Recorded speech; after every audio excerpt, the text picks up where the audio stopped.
Last lecture हमारा meristem पे था। आज हम लोग पढ़ेंगे एपिकल रूट मेरिस्टेम का स्ट्रक्चर कैसा है और एपिकल रूट मेरिस्टेम में क्या क्या पार्ट होते हैं, इसकी क्या विशेषताएं होती है। तो शेयर करते हैं। देखिए, रूट एपिकल मेरिस्टेम।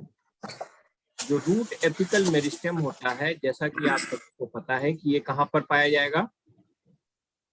रूट में पाया जाएगा। तो रूट में कहाँ पर होगा? रूट के एकदम टिप पर, जो जड़ है, जड़ के एकदम अंतिम सिरे पर जो है ये रूट एपिकल मेरिस्टेम पाया जाता है। और ये जो रूट एपिकल मेरिस्टेम है, जो नई कोशिकाएं बनाएगा, किस तरफ बनाएगा? नई नई कोशिका बना करके किस तरफ ऐड करेगा? अपने पीछे की ओर ऐड करेगा। जैसे कि एपिकल शूट मेरिस्टेम में जो नई कोशिकाएं ऊपर टिप पे बनती थी तो कहाँ जाती थी? ऊपर से नीचे की तरफ आती थी। तो वैसे ही रूट एपिकल मेरिस्टेम में जो कोशिकाएं बनेंगी वो नीचे से ऊपर की तरफ जो है ग्रो करेंगी। लेकिन एक अंतर है एपिकल रूट मेरिस्टेम और एपिकल शूट मेरिस्टेम में, कि जो शूट एपिकल मेरिस्टेम है, जहां पर मेरिस्टेमेटिक टिश्यू की पोजीशन है, यानी कि जहां पर ट्यूनिका लेयर है, ट्यूनिका लेयर के ऊपर कुछ नहीं बनता था। जो भी बनता था वो ट्यूनिका लेयर के नीचे ही नई नई सेल्स का निर्माण होता था। लेकिन रूट एपिकल मेरिस्टेम में ऐसा नहीं होता है। रूट एपिकल मेरिस्टेम में जहां पर की मेरिस्टेमेटिक टिश्यू है रूट का, उसके पीछे भी नई कोशिकाएं ऐड होती हैं और उसके आगे भी नई कोशिकाएं ऐड होती रहती हैं। यानी कि डिस्टल पार्ट पे भी होगा एंड प्रॉक्सिमल पार्ट पर भी जो है नई नई कोशिकाओं का जो है निर्माण होगा और वहां पर वो कोशिकाएं ऐड होती रहती हैं। ठीक है। और इसी वजह से जो रूट एपिकल मेरिस्टेम है वो एकदम टिप पर नहीं होता है, बल्कि टिप के थोड़ा सा पीछे होता है। अभी हम जब डायग्राम देखेंगे तो हम बताएंगे कि जो रूट एपिकल मेरिस्टेम है वो एकदम टिप पर नहीं होता है, बल्कि टिप के पीछे होता है। आप इस डायग्राम को देखिए, ये जो है एपिकल मेरिस्टेम है, ये दिख रहा है, ये रूट का एपिकल मेरिस्टेम। ये क्या है? एएम जो दिखाया जा रहा है, this is the apical meristem of the root. अब जो नई कोशिकाएं बनेंगी वो पीछे की तरफ जाएंगी। दिख रहा है? कर्सर दिखाई दे रहा है मेरे माउस का? कर्सर दिखाई दे रहा है। तो जो नई कोशिकाएं बनेंगी वो पीछे की तरफ ऐड होती जाएंगी, तभी रूट आगे की तरफ वृद्धि करेगा। तो यहाँ पर जो एपिकल मेरिस्टेम की जो पोजीशन है वो सब एपिकल है, एकदम एपेक्स पर नहीं है, एपेक्स से थोड़ा पीछे है। तो ये जो एपिकल मेरिस्टेम है यहाँ पर, वो पीछे भी कोशिकाएं अपने ऐड करता है और अपने आगे भी कोशिकाएं ऐड करता है। इसलिए इसकी जो पोजीशन है एपिकल मेरिस्टेम की रूट में, वो एकदम टर्मिनल ना होकर के सब टर्मिनल होता है। ठीक है ना? यानी कि एपेक्स से थोड़ा पीछे। जैसा कि मैंने बताया कि पीछे भी कोशिकाएं ऐड कर रहा है और आगे भी ऐड कर रहा है। तो जो पीछे कोशिकाएं हैं वो तो नॉर्मल है, यानी कि एपिडर्मिस होगा, कॉर्टेक्स होगा, वेस्कुलर बंडल्स होंगे, है ना, पिथ होगा। लेकिन जो आगे ये कोशिकाएं ऐड कर रहे हैं वो कौन सी कोशिकाएं हैं? वो है आरसी। आरसी का मतलब है रूट कैप। रूट कैप का क्या काम होता है कि रूट कैप रूट की एपिकल पॉइंट को, यानी जहां से जो है एपिकल मेरिस्टेम है, उसको प्रोटेक्ट करने का काम करता है। यहाँ पर अंतर देखिए, जो शूट एपिकल मेरिस्टेम है उसको प्रोटेक्ट करने की जरूरत नहीं होती है। क्यों? क्योंकि उसको हवा में बढ़ना है, रेजिस्टेंस नहीं है। लेकिन जो रूट है, रूट एपिकल मेरिस्टेम है, उसको मिट्टी के अंदर ग्रो करना है और मिट्टी के अंदर वो सॉइल पार्टिकल्स के कांटेक्ट में रहता है और सॉइल पार्टिकल्स के बीच से होते हुए जब आगे बढ़ेगा तो उसको सॉइल पार्टिकल का रेजिस्टेंस का सामना करना पड़ता है, जिससे प्रोटेक्ट करने के लिए एपिकल मेरिस्टेम रूट के केस में रूट कैप का निर्माण करती है। इस वजह से एपिकल मेरिस्टेम की जो पोजीशन होती है वो सब टर्मिनल हो जाती है, एकदम एपेक्स पर नहीं बल्कि एपेक्स से पीछे हो जाती है। आप इस डायग्राम को देखिए कि ये देखो एपिकल मेरिस्टेम दिख रहा है ना, प्रो मेरिस्टेम, ये पोजीशन जो हाफ सर्किल दिखाई दे रहा है, this is the actual apical meristem. अब इस एपिकल मेरिस्टेम के आप पीछे देखेंगे तो ग्राउंड मेरिस्टेम है, प्रोटोडर्म है, प्रोकैम्बियम है, ये सब क्या करेंगे? बाकी जो बल्क ऑफ टिश्यू है उसका निर्माण करते हैं। अब इसके आगे आप देखेंगे एपिकल मेरिस्टेम के ठीक आगे तो एक छोटा सा रीजन है जिसको हम कह रहे हैं क्विसेंट सेंटर। क्विसेंट सेंटर क्या होता है हम आगे डिस्कस करेंगे। क्विसेंट सेंटर के आगे जो है आप देखेंगे ये लैटरल रूट कैप है, ये पार्ट जो दिख रहा है, this is the lateral root cap दोनों तरफ। और जो सेंटर में है, सेंटर पार्ट में है, वो दिखाई दे रहा है, that is the root cap columella. यानी जो रूट कैप होता है वो दो भागों से मिलकर बनता है, रूट कैप कॉलुमेला और लैटरल रूट कैप। ये दोनों मिलकर के एपिकल रूट कैप का निर्माण करती हैं। ठीक, जी सर। आगे चलते हैं। अटैच नहीं हुआ,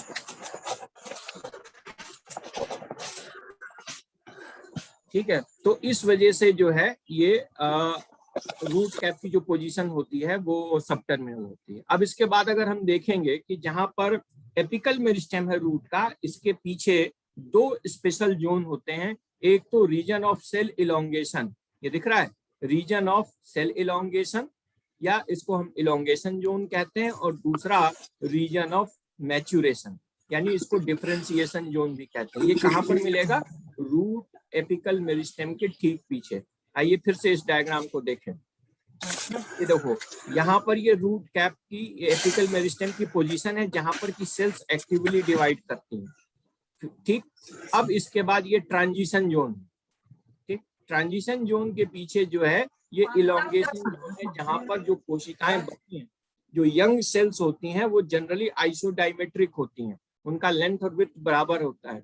लेकिन इलोंगेशन जोन में जो सेल्स हैं वो लंबाई में वृद्धि करती हैं, ठीक है ना, यानी कि वो अपने अंदर प्रोटोप्लाज्म की मात्रा को बढ़ाती हैं और उनका जो सेल है वो इलोंगेट होता है। सेल्स का जो शेप होता है वो रेक्टेंगुलर, लगभग रेक्टेंगुलर हो जाता है। इलोंगेशन जोन में सेल्स जो है लंबाई में वृद्धि करते हैं, और इलोंगेशन जोन के जो पीछे जोन है उसको बोलते हैं cell of maturation. Maturation zone में इलोंगेशन जोन के पीछे होगा, यानी ये भी डायग्राम में दिखाई नहीं दे रहा है। इलोंगेशन जोन के पीछे जो मैच्यूरेशन जोन होगा, उस मैच्यूरेशन जोन में सेल्स डिफरेंशिएट होती हैं। डिफरेंशिएट होने का मतलब ये है कि जो सेल्स हैं वो जाइलम, फ्लोएम, एपिडर्मिस, कॉर्टेक्स, है ना, और कॉर्टेक्स और पिथ में डिफरेंशिएट होंगे। तो जो सेल का डिफरेंशिएशन होता है वो मैच्यूरेशन जोन में होता है। ठीक, ये कहां पर होगा? इलोंगेशन जोन के भी पीछे। ठीक, इतनी समझ में आ गई बात? जी सर। अब आते हैं, इन सम root एपाइसेस the younger less differentiated cells are present near the root apex, whereas the progressively larger and more mature cells are at the greater distance from the apex। यानी ये हमने पहले भी बताया कि जो एपेक्स पार्ट है, एपेक्स पार्ट के ठीक जस्ट बाद छोटी छोटी लेस डिफरेंशिएटेड सेल्स होंगे, और उनके पीछे जो है well developed elongated well differentiated cells present होती हैं।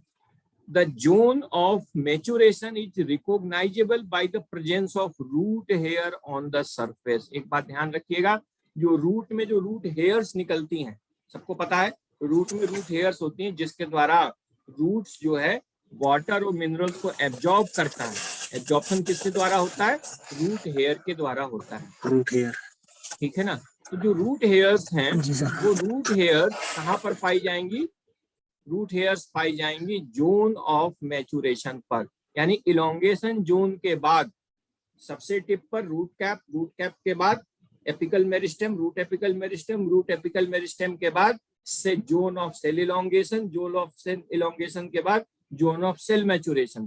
तो जो जोन ऑफ सेल मैच्यूरेशन है वहां पर क्या मिलेगा आपको? वहां से रूट हेयर्स बनना स्टार्ट होती हैं, और वहीं से रूट्स जो है वाटर और मिनरल्स को एब्जॉर्ब करना शुरू कर देता है। ठीक, अब एक थ्योरी आई थी कॉर्पर कैपी की थ्योरी। तो कॉर्पर कैपी की थ्योरी है, इसी को हम लोग जो है बॉडी कैप कॉन्सेप्ट भी कहते हैं। और ये जो कॉन्सेप्ट है 1917 में शुप, एक साइंटिस्ट थे, उन्होंने दी।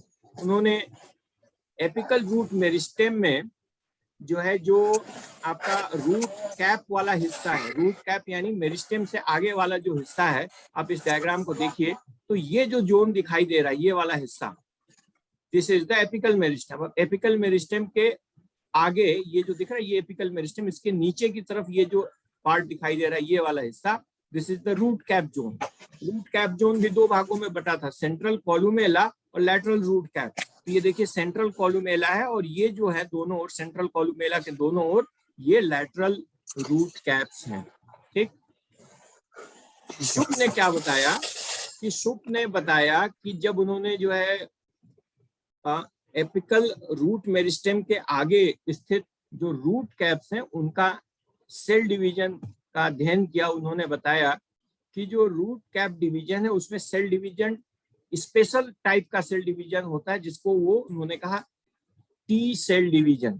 टी सेल डिवीजन यानी कि जैसा सेल डिवीजन टी के निर्माण के मतलब सेल डिवीजन के बाद जो सेल का स्ट्रक्चर होता है वो टी शेप दिखाई देता है।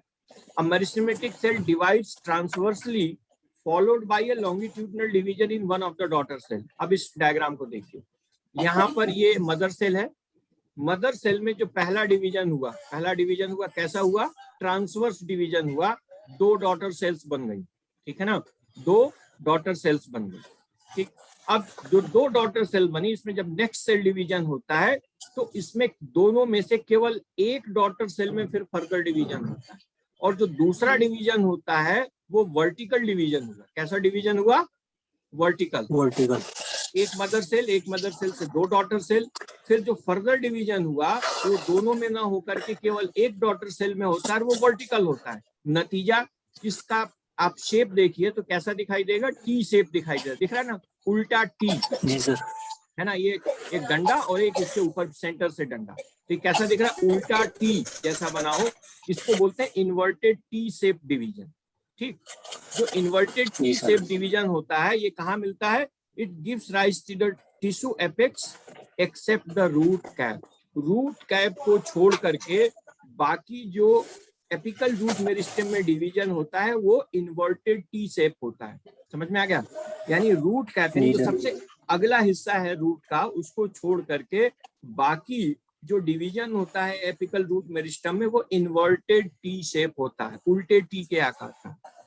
जबकि रूट कैप डिवीजन में जो कि एपिकल रूट मेरिस्टेम को प्रोटेक्ट करने का काम करता है, उसमें जो सेल डिवीजन होता है वो नॉर्मल टी के आकार का या अपराइट टी के आकार का होता है। अपराइट टी का मतलब ये देखिए, मदर सेल में डिवीजन हुआ, ट्रांसवर्स डिवीजन हुआ, first division transverse, 2 daughter cell बन गई। 2 डॉटर सेल में अब क्या होगा? जो नीचे वाली डॉटर सेल है उसमें वर्टिकल डिवीजन होता है, और इस तरीके से ये जो नीचे वाली डॉटर सेल थी अब वो 2 डॉटर सेल में फर्दर डिवाइड होती है। अब इसका जो दूसरा डायग्राम है यहाँ पर देखिए, जो दूसरा डिवीजन हुआ, अब इसका शेप कैसा है? अपराइट टी के समान, जो सीधा टी है इसके समान होता है। तो जो रूट कैप वाली रीजन है एपिकल रूट मेरिस्टेम में, रूट कैप वाला जो डिवीजन है वहां पर सेल डिवीजन नॉर्मल टी या अपराइट टी की तरह होता है। बात समझ में आ गई? जैसे कि हम इस डायग्राम में देखें तो ये जो डायग्राम दिख रहा है ना, ये एपिकल रूट मेरिस्टेम है। अब एपिकल रूट मेरिस्टेम में ऊपर की तरफ क्या है? नॉर्मल सेल डिवीजन होता है। अब ये देखिए यहाँ पर जो सेल डिवीजन है कैसा है? इन्वर्टेड टी की तरह दिख रहा है। यहाँ पर कैसा है सेल डिवीजन? इन्वर्टेड टी की तरफ। और नीचे जो है, नीचे की तरफ आप देखेंगे जो रूट कैप डिवीजन है ये नॉर्मल टी की तरह डिवीजन है, दिखाई दे रहा है? नॉर्मल टी की तरह जैसा इसमें डिवीजन दिखाई दे रहा है। तो इसी को हम लोग बोलते हैं कॉर्पर कैपे थ्योरी। ये जो है शुभ ने दिया था। ठीक है ना, ये थ्योरी किसने दिया था? शुभ ने दिया।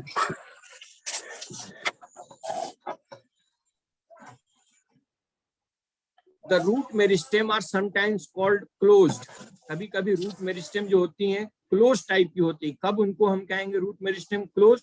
If the meristem is divided into the separate regions that generate the outer root cap cells and inner tissue. Close type का कब होगा? जब जो मेरिस्टेम है वो सेपरेट रीजन्स में डिवाइड हो जाए, अलग अलग रीजन्स में डिवाइड हो जाए, और वो जो है आउटर रूट कैप और इनर टिश्यू का निर्माण करती हैं। तो ऐसे रूट मेरिस्टेम को हम लोग क्लोज टाइप कहते हैं। In these cases there is a discrete region of the meristem producing either root cap cells alone और द एपिडर्मल सेल्स। यानी कि जो क्लोज टाइप का एपिकल रूट मेरिस्टेम होता है उसमें अलग अलग निश्चित रीजन होते हैं, जिसमें से कुछ रीजन केवल रूट कैप सेल्स का निर्माण करेंगे और कुछ रीजन केवल एपिडर्मल सेल्स का निर्माण करेंगे। मेनी मोनोकोटिलेडन्स यानी बहुत से जो मोनोकॉट प्लांट्स हैं, for example grasses, they possess closed meristem, उसमें जो मेरिस्टेम किस टाइप का होता है, क्लोज्ड होता है, in which the meristem originates cap cells separate from the epidermis. इसका मतलब ये हुआ कि मेरिस्टेमेटिक रीजन में कुछ सेल्स ऐसी होती हैं, मेरिस्टेमेटिक सेल्स ऐसी होती हैं जो केवल रूट कैप का निर्माण करती हैं, बाकी एपिडर्मिस का निर्माण नहीं करती हैं, और वो एपिडर्मिस के निर्माण करने वाली सेल से भिन्न होती हैं। That differentiates from the outer layer of the differentiating cortical layer. And closed meristem, अब ओपन है तो क्लोज्ड भी होगा, है ना। A open meristem on the other hand occurs when the meristem is not separated into the distinct zone. जब meristem जो है डिफरेंशिएटेड जोन्स में नहीं होता है, यानी कि यहाँ पर ओपन मेरिस्टेम के केस में जो रूट कैप बनाने वाली सेल्स हैं और जो एपिडर्मिस और बाकी सेल्स का निर्माण करने वाली सेल्स हैं वो सेम होती हैं, ठीक है, यानी अलग अलग डिफरेंशिएशन नहीं होता। In case of ferns and equisetum all the tissues are derived from a single apical cell. These plants usually have the same structure in both root and shoot. यानी जो लोअर प्लांट्स हैं, ferns हैं, इक्विसिटम्स हैं, उनमें जो apical root meristem होता है वो ओपन टाइप का होता है, जिसमें कि जोनेशन यानी अलग अलग रीजन में डिफरेंशिएशन रूट मेरिस्टेम का नहीं होता है, जैसा कि क्लोज टाइप में होता था। ठीक है जी सर। इस डायग्राम को हम लोग देखते हैं। ये देखिए, इक्विसिटम के केस में देखिए एक सिंगल एपिकल सेल है, यही single apical cell root cap का निर्माण कर रही है और यही single apical cell cortex pericycle epidermis का निर्माण कर रही है, ठीक। जबकि नीचे वाले में पाइसिया जिम्नोस्पर्म्स है, इस केस में रूट कैप का निर्माण करने वाली जो एपिकल रूट मेरिस्टेम है वो अलग होती हैं और पेरिसाइकिल, कॉर्टेक्स और एपिडर्मिस का निर्माण करने वाली जो एपिकल रूट मेरिस्टेम है वो सेल्स अलग होती हैं। यानी कि जो एपिकल रूट मेरिस्टेम की सेल रूट कैप का निर्माण करेगी वो बाकी टिश्यू का निर्माण करेंगी नहीं करेंगी, और जो बाकी टिश्यू हैं, बाकी टिश्यू का निर्माण करती हैं रूट एपिकल मेरिस्टेम की सेल्स, वो जो है रूट कैप का निर्माण नहीं करेंगी। यानी कि अगर टिश्यू डिफरेंशिएशन हो रहा है एपिकल रूट मेरिस्टेम में, तो इस तरह का apical root meristem close type का होगा और ये एडवांस मेंबर्स में पाया जाता है, जबकि ओपन टाइप में डिफरेंशिएशन, टिश्यू डिफरेंशिएशन नहीं पाया जाता है। ठीक, इतनी बात समझ में आ गई। जी सर। नेक्स्ट, क्विसेंट सेंटर, जैसा हमने आपको बताया था कि क्विसेंट सेंटर हम आगे बताएंगे। क्विसेंट सेंटर, क्विसेंट का मतलब होता है शांत, सेंटर मतलब क्षेत्र, शांत क्षेत्र। The concept of the quiescent center refers to a hemispherically shaped aggregation of mitotically and metabolically inactive cells. खास बात क्या है कि ये जो रूट एपिकल मेरिस्टेम की सेल है, इसके आगे एक metabolically and mitotically inactive cells का जोन होता है। यानी कि जो क्विसेंट सेंटर की सेल्स होती हैं वो मेटाबोलिकली और माइटोटिकली इनएक्टिव होती हैं। इनएक्टिव का मतलब कि एपिकल रूट मेरिस्टेम का वो क्षेत्र जहां पर सेल डिवीजन स्लो होता है। इनएक्टिव का मतलब जहां पर माइटोटिक सेल डिवीजन कम होता है या स्लो होता है। Metabolically inactive also. दूसरा क्या होता है कि उसमें जो मेटाबॉलिक एक्टिविटी जो होती है वो बाकी आसपास की तुलना में कम होती है। क्यों? आप ये देखिएगा, जो मेरिस्टेमेटिक सेल होती है वो मेटाबॉलिकली हाइपर एक्टिव होती हैं। क्यों? क्योंकि उन्हें नई सेल्स का निर्माण करना है, लगातार सेल डिवीजन करना है, तो वो प्रोटीन सिंथेसिस लगातार करती रहेंगी, डिफरेंट एंजाइम्स का सिंथेसिस करती रहेंगी, है ना, कार्बोहाइड्रेट का सिंथेसिस करेंगी ताकि नई सेल बन सके, फिर अपने प्रोटोप्लाज्म का नया सिंथेसिस करते रहेंगे ताकि जो सेल डिवाइड होकर डॉटर सेल्स बनेंगी उसमें प्रोटोप्लाज्म का आधा आधा या बराबर बराबर वितरण किया जा सके। तो इस वजह से जो मेरिस्टेमेटिक सेल्स है वो मेटाबॉलिकली हाइपर एक्टिव होती हैं, प्लस ये लगातार सेल डिवीजन करती रहती हैं, तो उसमें माइटोसिस भी बड़ी फास्ट होती है। लेकिन उसी क्षेत्र में जहां पर कि ये एपिकल रूट मेरिस्टेम है, वहां पर ये एपिकल रूट मेरिस्टेम्स क्या करती हैं, वहां पर कुछ रीजन, कुछ सेल्स ऐसे होते हैं जो एक्टिव नहीं होते हैं, स्लो होते हैं, उनको क्विसेंट सेंटर कहते हैं। और इनकी पोजीशन कहाँ होती है? They are positioned just behind the root cap. Root cap के ठीक पीछे क्विसेंट सेंटर की सेल्स होती हैं। These cells divide at a rate 10 to 20 times slower than the adjacent cells. इनमें जो सेल डिवीजन होता है आसपास की सेल की तुलना में 10 से 20 गुना धीमे सेल डिवीजन होता है। यानी कि जब नॉर्मल एपिकल रूट मेरिस्टेम की सेल 20 बार डिवाइड हो चुकी तब वो एक बार डिवाइड होगी। ठीक है, यानी कि जो आसपास की सेल 10 से 20 बार डिवाइड हो चुकी तब जाके क्विसेंट सेंटर की सेल एक बार डिवाइड होती है। And they do not participate in forming the mature root tissue, और ये मैच्योर रूट टिश्यू के निर्माण में भाग नहीं लेती है। ठीक, in these cells the rate of DNA synthesis is also very low. भाई जब डिवीजन नहीं करेंगे तो डीएनए का सिंथेसिस भी बहुत स्लो होगा। इसमें जो सेल साइकिल्स हैं, they cells are arrested, the cells are arrested in G1 phase of the mitosis or they are overall non-cycling cells. इनमें जो क्विसेंट सेंटर की सेल्स होती हैं, इसमें जो सेल डिवीजन होता है या जो सेल साइकिल होता है वो G1 फेज पर अरेस्टेड मतलब रुका हुआ होता है, गिरफ्तार कर लिया। माना गिरफ्तार करने का मतलब अब आप इस G1 स्टेज से आगे नहीं बढ़ सकते हैं, अथवा ओवरऑल उसमें जो माइटोटिक साइकिल होती है वो सेल साइकिल से बाहर आ जाती है, G0 स्टेज में आ जाती है। The existence of such a region has now been confirmed in every angiosperm and gymnosperm root apex. और ये जो क्विसेंट सेंटर है आज की डेट में जितने भी एंजियोस्पर्म्स और जिम्नोस्पर्म प्लांट्स हैं उनमें ये जो है कंफर्म किया जा चुका है। ठीक, अब देखिए क्विसेंट सेंटर की जो सेल्स कहाँ हैं, इस डायग्राम को हम देखें, ये देखिए, ये आपको एक सेमी हेमिस्फेरिकल रीजन दिखाई दे रहा है।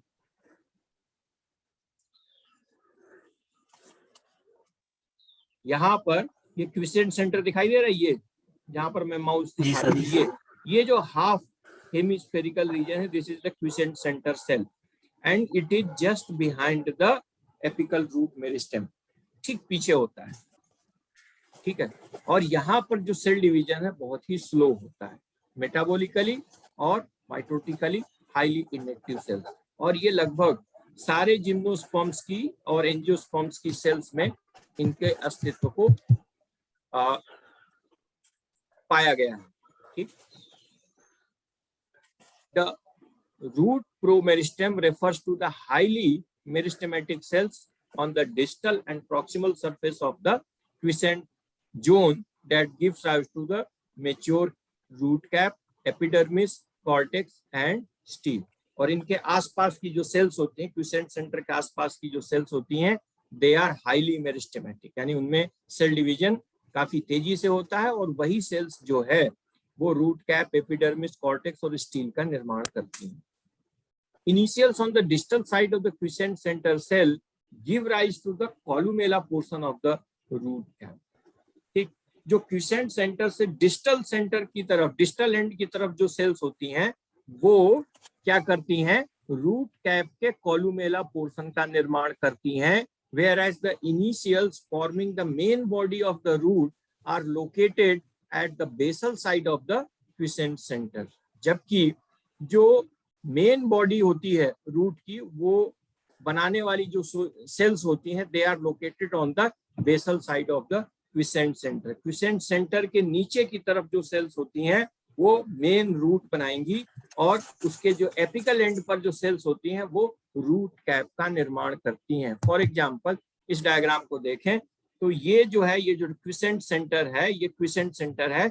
इस क्विसेंट सेंटर के पीछे जो सेल्स होंगी वो प्रॉपर रूट का निर्माण करेंगे और किस क्विसेंट सेंटर के आगे जो मेरिस्टेमेटिक सेल्स हैं वो रूट कैप का निर्माण करेंगी। ठीक है, किसका निर्माण करेंगी, रूट कैप का निर्माण करेंगी। ठीक, this quiescent centre it becomes established during early embryogenesis और following the seed germination when the radicle has undergone some elongation. इनका निर्माण कब हो जाता है, अर्ली एम्ब्रियोनिक कंडीशन में, जैसे ही सीड जर्मिनेट करता है और रेडिकल का निर्माण होता है और थोड़ा सा रेडिकल जब लंबा हो जाता है, यानी बीज के अंकुरण के समय जब मूलांकुर का निर्माण होता है और मूलांकुर थोड़ा सा लंबा हो जाता है, जब चना या कोई भी सीड आपने देखा थोड़ा सा जब अंकुरण उसमें हो जाता है, उसके तुरंत बाद इसमें क्विसेंट सेंटर का निर्माण हो जाता है और ये क्विसेंट सेंटर सेल डिवीजन को स्लो करने का काम करता है। The boundaries of the quiescent zone are clearly defined by the root cap at the distal side, but are ill-defined on the proximal side. Proximal side मतलब आगे की तरफ जो क्विसेंट सेंटर की जो बाउंड्री है वो इल डिफाइंड होती है, ठीक है ना। फॉर एग्जांपल ये डायग्राम देखिए, अब यहाँ पर जो क्विसेंट सेंटर के आगे की तरफ की जो सेल्स होती हैं वो इल डिफाइंड है, प्रॉक्सिमल एंड। डिस्टल एंड यानी पीछे की तरफ जो क्विसेंट सेंटर की सेल्स होती हैं, they are very well defined. The size of the zone is generally proportional to the size of the root apex. कितने जोन में फैली रहती है, इनका साइज कितना बड़ा होता है, तो जितना बड़ा रूट एपेक्स का साइज होता है लगभग उतना ही बड़ा इनका क्विसेंट सेंटर की सेल्स का साइज होता है। Estimates of the number of the cells composing the quiescent center range from as few as 2 to 4 in Electra, Striga and Arabidopsis to over 1000 cells in very large species like in very large apices such as the Giamese. Quiescent centres में कितनी sales होती हैं, तो कुछ species हैं जैसे Electra है या स्ट्राइगा है या अरेबिडोप्सिस है। इन प्लांट्स में जो क्विसेंट सेंटर की जो सेल्स होती है उनकी संख्या 2 से 4 होती है, जबकि ऐसे प्लांट्स जिनमें कि काफी बड़ा एपाइसिस पाया जाता है, यानी कि एपिकल रूट्स का साइज काफी बड़ा होता है, वहां पर लगभग 1000 या उससे ज्यादा जो है सेल्स हो सकती हैं क्विसेंट सेंटर में, ठीक है ना। यानी क्विसेंट सेंटर में कुछ लार्ज स्पीसीज जैसे कि जिया मेज में 1000 या उससे ज्यादा सेल्स हो सकती हैं, जबकि कुछ और जो स्पीसीज हैं उसमें जो क्विसेंट सेंटर्स हैं उसमें संख्या 2 से 4 भी हो सकती है, यानी 2 से 4 सेल से लेकर के लगभग 1000 या उससे ज्यादा कोशिकाओं की संख्या उसमें हो सकती है, ठीक।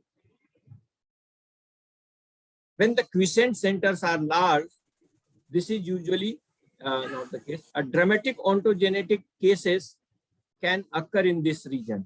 इस रीजन में बड़ा अजीब सा सेल का जो है बिहेवियर होता है, as evidenced by the fact that it can become expanded during the root growth after the cortical and central cylinder initials and their immediate derivatives become quiescent. यानी इनका जो क्विसेंट सेंटर का जो सेल्स है, इसका जो बिहेवियर है वो बड़ा ड्रामेटिक हो सकता है, बड़ा अजीब टाइप का हो सकता है। आप ये देखिए यहाँ पर स्पष्ट दिखाई दे रहा है क्विसेंट सेंटर की सेल्स, ठीक है। पीछे की तरफ प्रॉपर रूट बनेगा, आगे की तरफ जो रूट कैप का निर्माण करेंगे, और ये जो रीजन दिखाई दे रहा है, जो ब्लैक हल्का सा जो डार्क कलर का रीजन दिखाई दे, these are the quiescent centres. इनमें जो सेल डिवीजन की जो कैपेसिटी होती है बाकी एडजेसेंट सेल्स की तुलना में 10 से 20 गुना कम होती है, ठीक है ना। और बड़ा इरेटिक बिहेवियर होता है इसमें, कभी डिवीजन शुरू भी होता है, कभी कभी अचानक से डिवीजन इसमें शांत भी हो जाता है। Although the function of the quiescent center is not clear, अभी तक ये स्पष्ट नहीं है कि क्विसेंट सेंटर का फंक्शन क्या है, but it is suggested that it may serve as a pool for replacing the more peripheral meristematic cells. ये क्या कर सकती हैं कि जो पेरिफेरल मेरिस्टेमेटिक सेल्स हैं, क्विसेंट सेंटर के अगल बगल जो मेरिस्टेमेटिक सेल्स हैं, उनमें उन सेल्स को रिप्लेस करने के लिए कैपेसिटी इनमें होती है, ठीक। जहां पर ये क्या होती है, सेल डिवीजन नहीं करती, यानी कि क्विसेंट सेंटर के अगल बगल अगर कोई सेल डैमेज हो जाती है तो उसको रिप्लेस करने का काम जो है क्विसेंट सेंटर की सेल्स करती है। यानी क्विसेंट सेंटर की परिधि में जो सेल्स हैं, यानी ये सेल्स दिख रहे हैं क्विसेंट सेंटर, अब इसके एडजेसेंट एरिया में, यानी यहाँ से यहाँ तक और यहाँ से यहाँ तक अगर कोई सेल डैमेज हो जाती है, तो डैमेज हो जाएगी तो क्या होगा, ग्रोथ रुक जाएगी। इस केस में जब सेल डैमेज हो जाती है या बाई चांस कभी कभी इन्फेक्शन हो गया, तो उस केस में उस सेल का जगह लेने के लिए क्विसेंट सेंटर की सेल्स वहां पर एक्टिव हो जाती हैं। ऐसा ये माना जाता है कि रिप्लेस करने का काम करती है। ऐसा ये भी माना जाता है, सेकेंड पॉइंट में अगर हम देखें तो it may be necessary for the root to maintain its geometric integrity. Root का जो जियोमेट्रिक इंटीग्रिटी है, यानी इसका जो शेप है, हर एक रूट का एक जो आकार होता है ना, जैसे कोई टैप रूट है, कोई एडवेंटिसस रूट है, कोई फाइब्रस रूट है, हर एक प्लांट का जो रूट की मॉर्फोलॉजी होगी वो एक दूसरे से भिन्न होती है। तो उसकी जो मॉर्फोलॉजी है, जियोमेट्री है, उसको मेंटेन करने का काम जो है ये आपका करती हैं कौन? क्विसेंट सेंटर की cells. It may function as a source और sink for metabolites and growth regulators, specifically the cytokinins. ऐसा ही माना जाता है कि ये एक प्लांट हार्मोन है cytokinin, which is responsible for cell division. Cytokinin and other growth regulators, for example auxin is essential for cell division और root cell formation। तो ऑक्सिन, साइटोकाइनिन और दूसरे मेटाबोलाइट्स के लिए ये सोर्स अथवा सिंक का काम, सोर्स और सिंक का काम मतलब यहीं पर जो है इन ग्रोथ रेगुलेटर्स और मेटाबोलाइट्स की सिंथेसिस होती है। ठीक। The recent evidence indicate that the cells in the quiescent centre normally function in maintaining the surrounding initials in an undifferentiated state। ऐसा ये माना जाता है कि जो क्विसेंट सेंटर की सेल्स होती हैं, जो उनके चारों ओर की सेल्स होती हैं, उन सेल्स को अनडिफरेंशिएटेड स्टेट में बनाए रखने का काम करती है। मतलब जो क्विसेंट सेंटर के आसपास की सेल्स हैं, दे आर अनडिफरेंशिएटेड, मतलब न वो कॉर्टेक्स है, न वो जाइलम है, न वो फ्लोएम है, न वो स्टील की कोई सेल्स है, न एपिडर्मिस है, यानी दे आर अनडिफरेंशिएटेड सेल्स। उसमें अभी मतलब डिफरेंशिएशन नहीं हो पाया। क्यों नहीं हो पाया? Because of the presence of the quiescent centre. ये अपने आसपास की सेल्स को डिफरेंशिएट होने से रोकती हैं, ताकि इनका जो प्राइमरी फंक्शन है सेल डिवीजन करना, वो मेंटेन रहे। क्यों?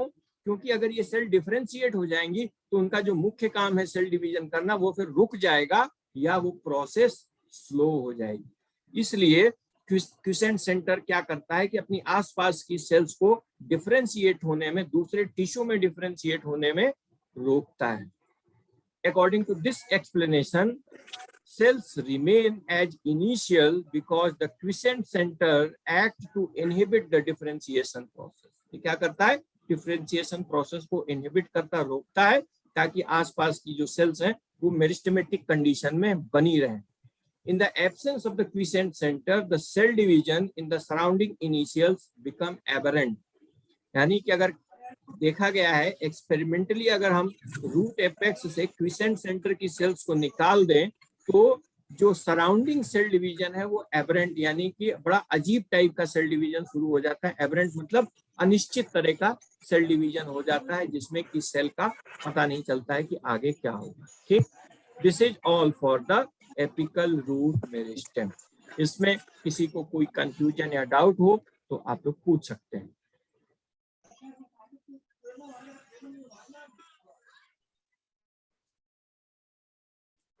समझ में आ गया? Yes sir. Very good. तो आज के लिए इतना ही। जी सर। हमने आप लोगों को एपिकल